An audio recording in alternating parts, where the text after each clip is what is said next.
নমস্কার বন্ধুরা, সীমা রান্নাঘর। আমি আজকে রান্না করব সিম চচ্চড়ি।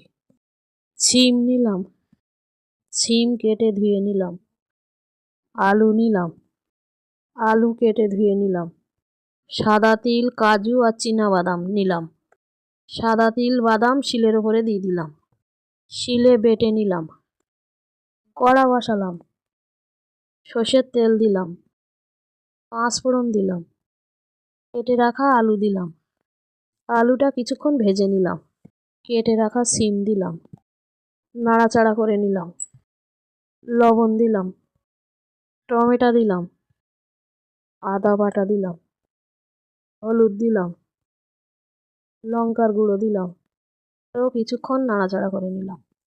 চিনি দিলাম, সাদা তিল আর বাদাম বাটা দিলাম, জিরের গুঁড়ো দিলাম।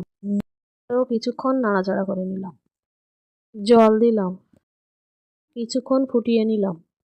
শিম চচ্চড়িটা মাখা মাখা করে নিলাম। কিছুক্ষণ পরে নামিয়ে দিলাম। শিম চচ্চড়িটা ভালো লাগলে লাইক, সাবস্ক্রাইব, কমেন্ট, শেয়ার করুন। ফ্যান্টাস্টিক।